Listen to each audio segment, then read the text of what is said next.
मेरे प्यारे छात्रगण, नवी कक्षा के प्रथम भाषा हिंदी कक्षा में आप सबको स्वागत है।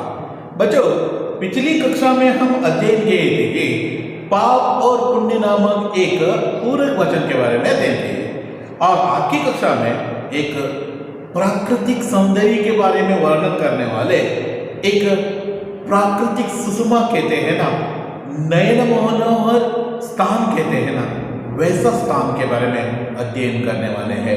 वह है प्राकृतिक स्थल बद्रीनाथ। बद्रीनाथ एक सुप्रसिद्ध यात्रा स्थल के रूप में प्रख्यात है। भारत एक प्रेक्षणीय स्थल है। भारत में बहुत सारे एक ऐसा जो जगह मिलते हैं कि जो वहाँ की विशेषता बताते हैं और साथ ही साथ वहाँ की प्राकृतिक सौंदर्य भी नयन मनोहर रहते हैं। यह प्राकृतिक सौंदर्य के बारे में हम अंत में इसके विस्तार तरीके से इसका विवरण देखेंगे। एक और बार मैं कहने के लिए प्रयत्न कर देता हूं। अब जो पुस्तक में है ना, वहां हम देखेंगे। भारत एक दार्शनिक स्थान है। यहाँ अनेक धर्म के लोग रहते हैं। यहाँ बहुत सारे लोग मिलजुल कर रहते हैं। यहाँ के जो जनता में सौहार्दता का भाव देख सकते हैं, भावैक्यता का भाव देख सकते हैं। ऐसे रहने वाले जगह पर बहुत सारे तीर्थ स्थल भी है। ऐसे तीर्थ स्थलों में उत्तर भारत के बहुत सारे जो सुप्रसिद्ध क्षेत्रों में से एक है बद्रीनाथ। बद्रीनाथ के साथ साथ गंगा तट, काशी, वाराणसी, नैनीताल, केदारनाथ, ऐसे बहुत सारी जगह आपको उत्तर भारत में मिलते हैं जो प्रेक्षणीय स्थल है। शिमला, दार्जिलिंग, ये सभी है। इनके अलावा बद्रीनाथ भी एक सुप्रसिद्ध क्षेत्र है। यहां प्रकृति अत्यंत नयन मनोहर तरीके से दिखते हैं। देखेंगे हम इसके सुंदर विवरण। श्रीमती वासवी रंगदाम, इसके जो लेखिका है श्रीमती वासवी रंगदाम। बद्रीनाथ भारत के उत्तर में हिमालय की घाटियों में स्थित एक सुंदर प्राकृतिक स्थान है। एक सुंदर प्राकृतिक स्थान है। यहाँ एक नयन मनोहर प्राकृतिक स्थान है। यहाँ के जो सौंदर्य देखने ही बनते हैं। सुंदर जो प्राकृतिक स्थान है बद्रीनाथ भारत के उत्तर में, भारत के उत्तर भारत में, हम सभी कर्नाटक की जगह दक्षिण भारत में है। उत्तर भारत में यह स्थित है बद्रीनाथ। हिमालय के घाटियों में स्थित एक सुंदर प्राकृतिक स्थल है। हिमालय की घाटियों में, हिमालयದ पर्वतದಲ್ಲಿ ಸ್ಥಿತವಾಗಿರುವಂತ एक सुंदर स्थान है, प्राकृतिक स्थान है। यहाँ के प्रकृति ने अपनी सारी सुंदरता बिखेर रखी है, सुंदर तरीके से बिखेर कर रखी है। यहाँ एक प्रेक्षणीय स्थल है। यहाँ एक प्राकृतिक स्थल भी है और प्रेक्षणीय स्थल है, जहाँ हर वर्ष प्रकृति प्रेमी आते हैं और बद्रीनाथ के एक पवित्र धाम के रूप में भी प्रसिद्ध है।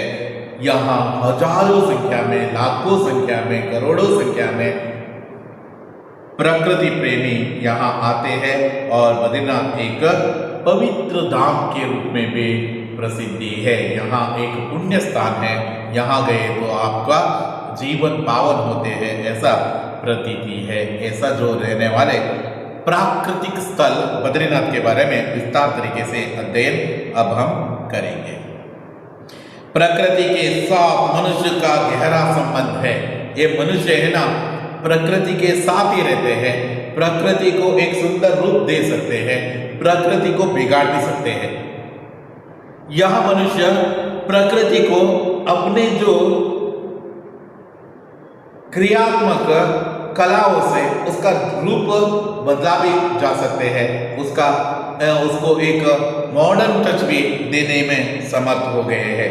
प्रकृति के साथ, प्रकृति है मनुष्य है, मनुष्य के साथ प्रकृति है। प्रकृति के बिना मनुष्य रह नहीं सकते हैं, मनुष्य के बिना प्रकृति रह सकते हैं। वैसे प्रकृति के साथ मनुष्य का गहरा संबंध है। मनुष्य का सारा जीवन प्रकृति की गोद में ही पलता है। इसका सारा जीवन, पूर्ण जीवन ही प्रकृति की गोद में ही पलते हैं, प्रकृति में ही पलते हैं। यहाँ अपने जीवन यहाँ इस प्रकृति में ही गुजरना पड़ता है, उसको अन्य और ऐसा जगह नहीं है। यहाँ प्रकृति उसके लिए आश्रय स्थान है, यहाँ आपको याद रहना है। प्रकृति मनुष्य को एक क्षण के लिए भी अलग नहीं रह सकता है प्रकृति से। प्रकृति के बिना यहाँ नहीं रह सकते हैं। वातावरण, चारों ओर के वातावरण के बिना प्रकृति से मनुष्य के लिए एक क्षण के लिए भी अलग नहीं रह सकते हैं, क्योंकि हम जो खाते हैं, जो हम खाते हैं, जो हम पहनते हैं, जो देखते हैं, जो देखते देखते जो अपने को भूल जाते हैं, ये सभी प्रकृति का ही वरदान है। जो हम खाते हैं, अनाज कुछ भी हो, जो भी थिंग्स है ना, जो भी हम खाने के रूप में स्वीकार करते हैं, ये सभी प्रकृति के द्वारा दिया हुआ देन है। प्रकृति ने हमें दिए हैं, वह हम खा रहे हैं। जो हम पहनते हैं, जो ड्रेस हम सभी पहन कर रखे हैं, हम सभी पहनते हैं। जो पहना हुआ ड्रेस, ये सभी मटेरियल प्रकृति के द्वारा दिया हुआ है। और देखते देखते हम अपने आप भूल जाते हैं। वाह कितना सुंदर है, वाह मार्वलस, अमेजिंग, ऐसा जो अनुभव करते हैं ना, ये सभी प्रकृति का ही है। प्रकृति को देखकर ही ऐसा हम महसूस करते हैं। देखते देखते जो अपने को भूल जाते हैं, ये सभी प्रकृति का ही वरदान है। प्रकृति के सुंदर दृश्यों के प्रति मनुष्य का स्वाभाविक आकर्षण है। प्रकृति के सुंदर दृश्य, जहां जहां वह उसको सुंदर दृश्य देखने के लिए मिलते हैं। यहाँ अरबी फॉल्स का जो सुंदर दृश्य, उसको मालूम है कितना मनमोहक है, वह अत्यंत नयन मनोहर है और देखने योग्य है, ऐसा उसको मालूम है उड़पी में रहने वाले लोगों को। और गगनचुकी बरचुकी जोग फॉल्स, ये सभी प्राकृतिक सौंदर्य देखना है। यहाँ की ग्रीनरी, कोस्टल एरिया के ग्रीनरी, सह्याद्री पर्वत और आगुम्बे का जो सनसेट, ये सभी क्या है, आकर्षणीय जो स्थान है। आप जब डे टाइम यहाँ ट्रेन में गुजरते वक्त कितना सुंदर दृश्य आपको देखने के लिए मिलते हैं। यहाँ पश्चिमी घाट की जो दृश्य है, अत्यंत नयन मनोहर दृश्य आपको यहाँ देखने के लिए मिलते हैं।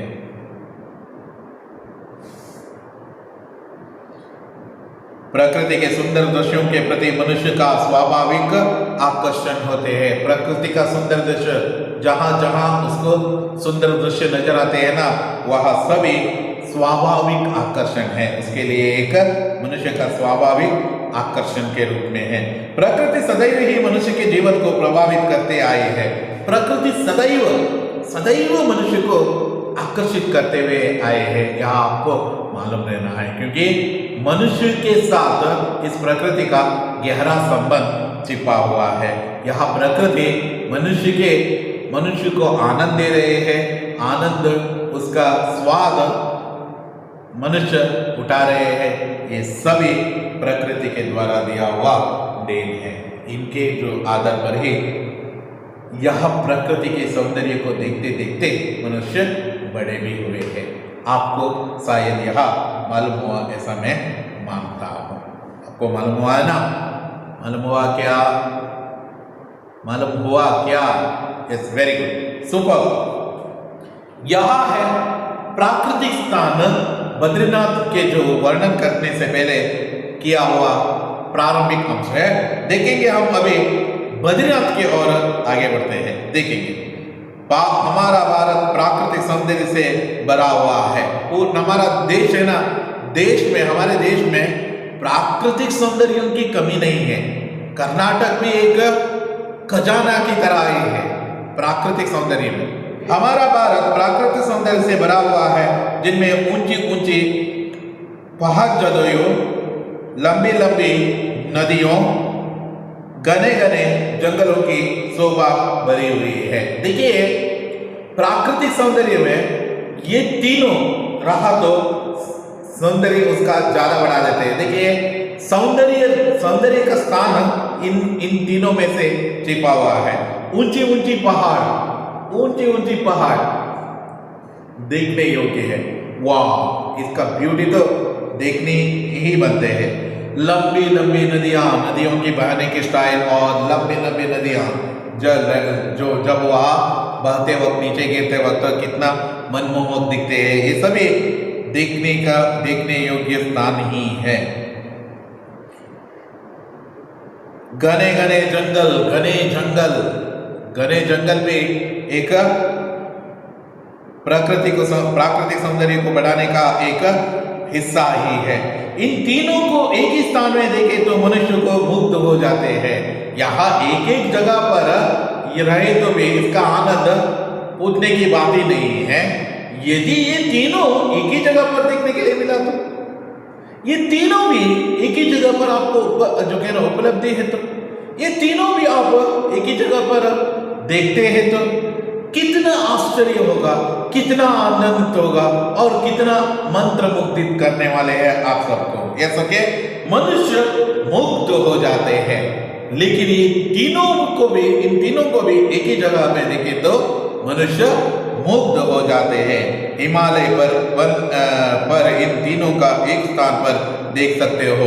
एक जगह है, यह तीनों आपको देखने के लिए मिल सकते हैं। नदी देखने के लिए मिलते हैं,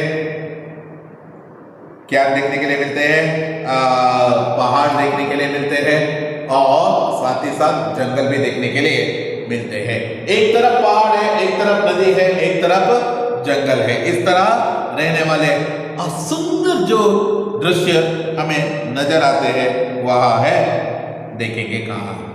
इन तीनों को मिलाकर हिमालय के सौंदर्य को बछुपा दिया है। इन हिमालय के सौंदर्य को और भी ज्यादा कर दिया है, अत्यंत नयन मनोहर बना दिया है।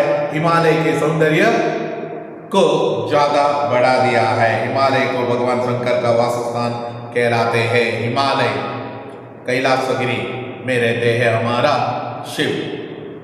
यह हिमालय शंकर का, भगवान शिव का वासस्थान है, भगवान शंकर का वासस्थान है, भगवान शिव का वासस्थान है।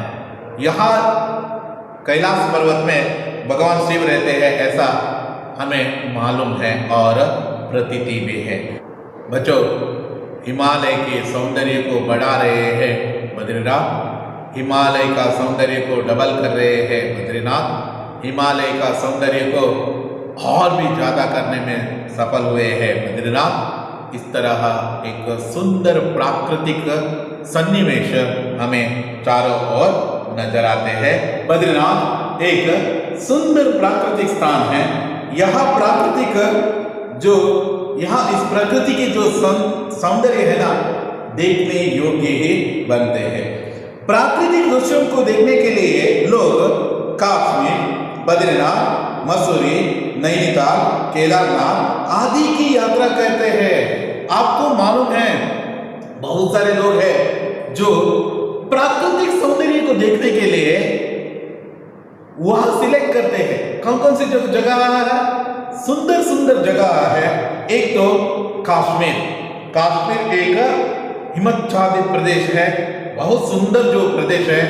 काश्मीर एक नयन मनोहर प्रदेश भी एक है। बद्रीनाथ है, बद्रीनाथ देखने योग्य जो स्थान है।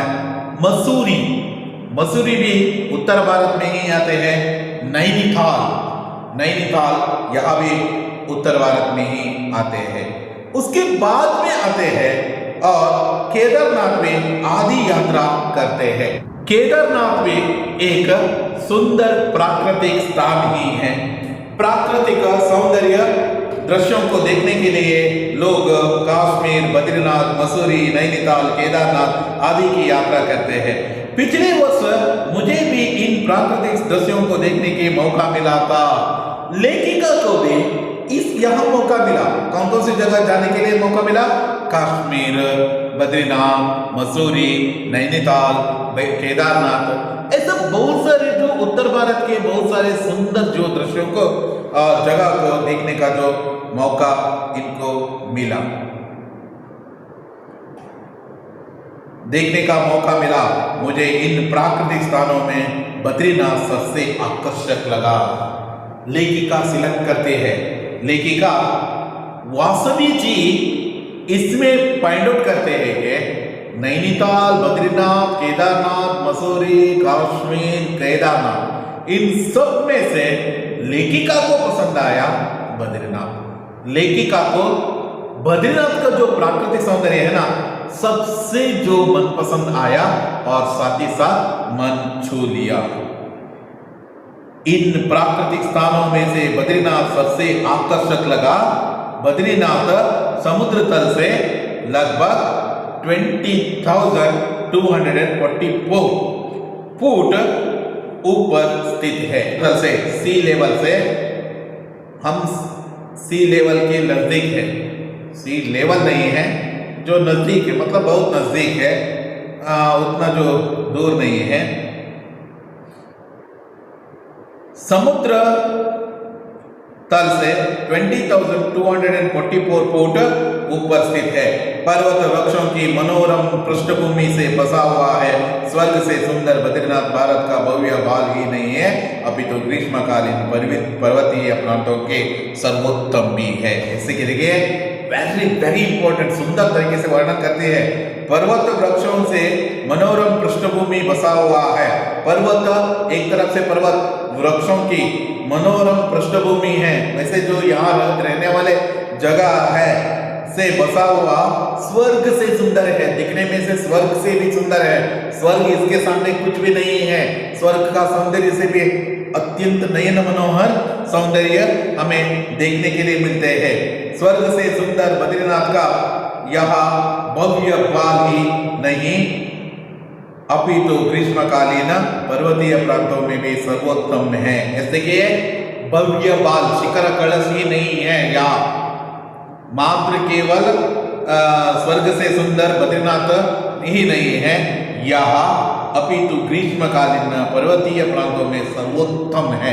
पूरे जो भारत में और पूरे वर्ल्ड में भी आपको चुनकर देखा तो भी आपको नहीं मिलेंगे, वह भी ग्रीष्मकालीन उस समय का जो समय को देखना है, पर्वतीय प्रांतों में सर्वोत्तम दिखते हैं। यहाँ सर्वोत्तम दिखते हैं। इसका मार्ग अत्यंत टेढ़ा मेढ़ी, फिसलादारी एवं खतरनाक है। आपको यहाँ भी याद रहना है, बद्रीनाथ जाने के लिए आप आसानी से जा सकते हैं ऐसा आप नहीं कह सकते।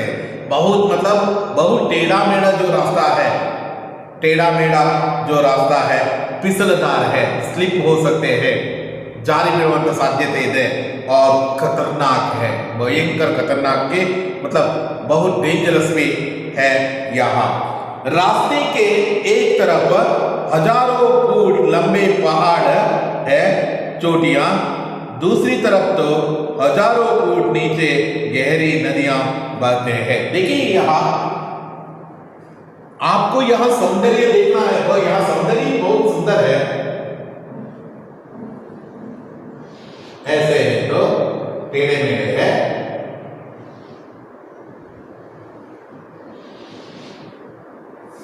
रास्ता ऐसा मान लीजिए। इस तरफ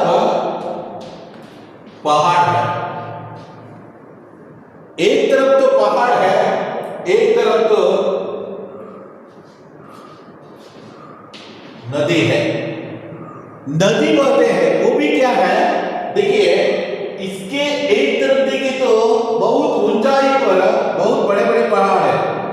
यदि वहां पहाड़ नीचे गिरा तो ये सभी गए, मालूम हुआ ना, नहीं गिरते हैं, बहुत मजबूत है। फिर भी बहुत खतरनाक रास्ता इसलिए कहा, यहां से नीचे गिरा तो भी प्रभाव, यहां इसके ऊपर गिरा तो भी देखिए खतरनाक रहते हैं। बहुत यहाँ की प्राकृतिक सौंदर्य देखिए, नीचे का यहाँ नदी बहते वक्त अत्यंत सुंदर दिखते हैं।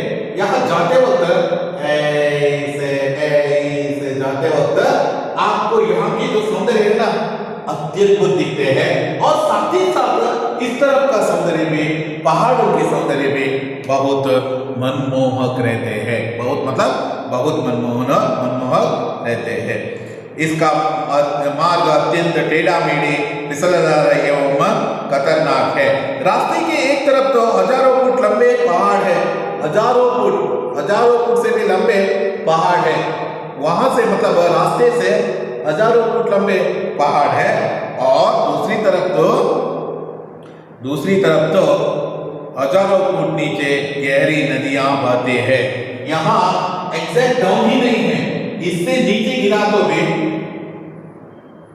जल्दी से भगवान शिव तक पहुंच सकते हैं। देखिए यहां से नीचे गिरा तो भी लगभग 100 फीट नीचे नदियां बहते हैं, 100 फीट नीचे नदियां बहते हैं। यानी इससे नीचे बहुत डेप्थ में वहां नदी बहते हैं। आपको यहाँ याद रहना है। पर्वत का एक हिस्से को काटकर ही यहाँ मार्ग बनाए हुए हैं, आपको यह भी याद रहना है।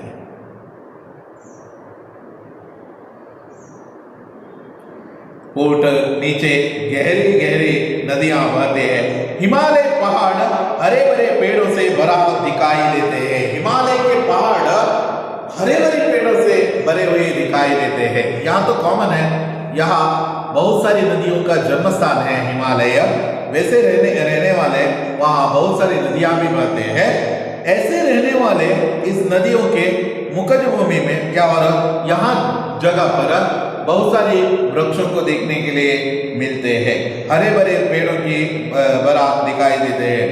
जब हम उस दुर्गम चढ़ाई पार कर ऊपर पहुंचते हैं तो ऐसा प्रतीति होते हैं मानो बद्रीनाथ इस परिश्रम का पुरस्कार है। जैसे कि दुर्गम जो यात्रा के बाद में हमारी यहाँ डिफिकल्ट जो ट्रैवल के बाद में यदि हम ऊपर जाकर बद्रीनाथ की जो वहां सौंदर्य देखने के लिए आगे बढ़े तो बद्रीनाथ का सौंदर्य क्या है, हमारे जो किया हुआ एफर्ट यानी किया हुआ थकान, ये सभी इस सौंदर्य के सामने हम सभी भूल जाते हैं। वह टायर्डनेस सभी भाग जाते हैं। ऐसे है जब हम इस दुर्गम चढ़ाई पार कर ऊपर पहुंचते हैं तो ऐसा प्रतीति होते हैं कि मानो बद्रीनाथ इस परिश्रम का पुरस्कार है। यहाँ प्रकृति श्री ने साक्षात्कार करके धन्य हो जाते हैं। यहाँ प्रकृति ने क्या किया है, साक्षात्कार अपना ही जो कहना रूप बदलाव बनाई है। ತಾನೇ ಖುದ್ದಾಗಿ ಪ್ರಕೃತಿಯನ್ನು ನಿರ್ಮಾಣ ಮಾಡಿದೆ ಎನ್ನುವ ರೀತಿಯಲ್ಲಿ ಪ್ರತೀತಿ ಆಗ್ತಾ ಇದೆ। चारों ओर बर्फ से ढके हुए पहाड़ के नीचे चारों ओर प्रकृति अपनी हरी भरी चादर ओढ़कर एक अंगड़ाई लेती सी प्रतीत होते हैं। देखिए एक तरफ तो पहाड़ है, एक तरफ तो उसके ऊपर आइस से बना हुआ यानी हिमालय पर्वत है। बहुत बड़े बहुत बर्फीले पहाड़ वहां नजर आते हैं। चारों ओर बर्फ से ढके हुए पहाड़, चारों ओर बर्फ से ढके हुए पहाड़ है। इस पर ढके हुए हैं मतलब इस पर्वत को ढके हुए हैं, कवर किए हुए हैं। प्रकृति अपने हरी चादर को ओढ़कर अंगड़ाई लेते हैं प्रतीत होते हैं। जैसो के इसके बीच में वहां हरे भरे जो पहाड़ की जो नजर भी आते हैं। यहाँ यात्री प्रकृति के उस अक्षय भंडार के दर्शन करते हैं जो अत्यंत दुर्लभ है। यहाँ गए हुए सभी यात्रीगण क्या करते हैं, उस आनंद लेते हैं जो आनंद अपने जीवन में वह नहीं लिए थे, वैसा आनंद वह लेते हैं। यहाँ प्रकृति के उस अक्षय भंडार के दर्शन करते हैं जो अत्यंत दुर्लभ है, जो अत्यंत दुर्लभ कहलाते हैं। यहाँ यात्री प्रकृति के उस अक्षय भंडार के दर्शन करते हैं जो दुर्लभ है। बीच में छोटे छोटे झरने, बर्फ से ढके हुए पहाड़, झील आदि पर्वत श्रृंखला दृश्यों को अति मनोहर बना दिया है। छोटे छोटे झरने, बीच बीच में एक छोटे छोटे झरने मतलब जलप्रपात कहते हैं, नीरू ಕೆಳಕ್ಕೆ ಧುಮುಕುವುದು, वैसे झरने और प्रपात, ये सभी क्या है, इस प्रकृति को, सौंदर्य को और भी ज्यादा मनमोहक बना दिया है। झरने और पहाड़, झील आदि पर्वत श्रृंखला दृश्य को अति मनोहर बना देते हैं। गगनचुंबी पर्वतों में से निकलते पतली पतली जलधाराएं मन को शांत एवं सुख प्रदान करते हैं। गगनचुंबी पर्वत है, बहुत बड़े बड़े जो पर्वत है उसके बीच में से ही आने वाले यहाँ नदियां, पतली पतली जलधाराएं मन को शांति एवं सुख प्रदान करते हैं। वाह, कितना सुंदर दृश्य है, ऐसा जो प्रतीति होते हैं। जलधारा है, मन को शांति एवं सुख प्रदान करते हैं। यहाँ पर प्रकृति मानो अपने पूर्ण आभूषण के साथ तिरकती सी प्रतीत होते हैं। प्रकृति यहाँ सौंदर्य है ना, इतना जो सुंदर तरीके से है, पूर्ण तरीके से आभूषण पहने हुए एक वधु, ऐसा मान लीजिए, पूर्ण तरीके से आभूषण पहने हुए वधु किस तरह सुंदर दिखते हैं ना, उसी तरह यहाँ प्रकृति भी पूर्ण तरीके से आभूषण पहनकर सुंदरमय वातावरण वहां नजर आते हैं। यहाँ शैल सुंदरी बद्री, यानी शैल सुंदरी मतलब बद्री देश विदेश के यात्रियों को और सैलानियों को अपने और आकर्षित करती जा रही है। जैसे कि यहाँ शैल सुंदरी बद्री, शैल सुंदरी यहाँ क्या करते हैं, देश विदेश के सभी यात्रियों को, सबको यहाँ अपने ओर आकर्षित कर रहे हैं और अपने ओर खींच रही है। जब भास्कर के किरणें नृत्य करते हैं तो पूरा यहाँ बर्फ का पहाड़ कुंदन बन जाता है। कुंदन यानी स्वच्छ सुवर्ण कहते हैं, सुवर्ण मतलब स्वच्छ स्वर्ण कहते हैं, बंगाल अपरंती करें, अपरंती ऐसे जो अत्यंत से पहाड़ की पहाड़ एक तरह से ऐसे दिखते हैं कि गोल्डन रंग का है, गोल्ड ही है, ऐसा जो प्रतीति होते हैं। जब भास्कर की किरणें नृत्य करते हैं तो सुबह और शाम को, सुबह आते वक्त भी यहाँ प्रकाशमान दिखाई देते हैं, और रात को जो कहना सायंकाल यहाँ डूबते हैं तो वहाँ भी, उस वक्त भी वहाँ अत्यंत सुंदर जो प्रकृति का सौंदर्य देखने के लिए मिलते हैं। बादल उच्च शिखरों के ऊपर के और बढ़ते जाते हैं। बादल को उच्च शिखर के ऊंचाई को छूते हुए नजर आते हैं और बढ़ते ही जाते हैं। नदी अलकानंद इतनी जोर से बहते हैं कि पानी दूध जैसे लगते हैं। यहाँ आपको एक तरह से देखना है, इतना जोर से बहते हैं कि अलकानंद नदी यहाँ बहते हैं। आपको याद रहना है, नदी कौन सा है ऐसा पूछा तो अलकानंद नदी जब यहाँ जो कहना जोर से बहते हैं तो उस वक्त वहाँ दूध की जैसे दिखाई देते हैं, क्योंकि बहुत जोर से बहने के कारण से वह ऐसे नजर आते हैं। पानी दूध जैसा लगता है, इसका पानी बर्फ जैसा ठंडा होता है और दूसरी तरफ गर्म पानी की धारा भी है। इसके पानी तो बर्फ जैसे ठंडे भी है, इसके पानी तो अत्यंत ठंडे भी है और एक तरफ गर्म पानी की धारा भी है। इसका जो एक तरफ गर्म पानी की धारा भी है, एक विशिष्ट जो स्थान है यहाँ एक जगह पर आपको गर्म पानी की जो मतलब वहाँ स्थान भी देखने के लिए मिलते हैं, एक तरफ अत्यंत ठंडा पानी भी वहाँ नजर आते हैं। देखिए कितना जो मनमोह भगवान का जो ऐसा जो क्रिएशन है, शायद जो यहाँ क्रिएशन ही अत्यद्भुत है। यहाँ भगवान से बना हुआ जो सृष्टि है, यहाँ सृष्टि में जो उन्होंने देखिए एक ही जगह पर एक नदी में ही गर्म पानी भी है, ठंडे पानी भी है। अलकनंदा नदी एक तरफ बहते वक्त वहाँ गर्म पानी नजर आते हैं और दूसरी तरफ यहाँ अत्यंत ठंडा पानी भी वहाँ देखने मिलते हैं। यहाँ है अत्यंत मनोज्ञ सौंदर्य रहने वाले बद्रीनाथ के प्राकृतिक सौंदर्य के हिस्से बने हुए पहाड़ तथा नदियों के वर्णन आगे का जो वर्णन हम आने वाले कक्षा में चर्चा करेंगे। यहाँ कहते हुए आज की कक्षा यहाँ ही समाप्त कर देता हूँ। धन्यवाद।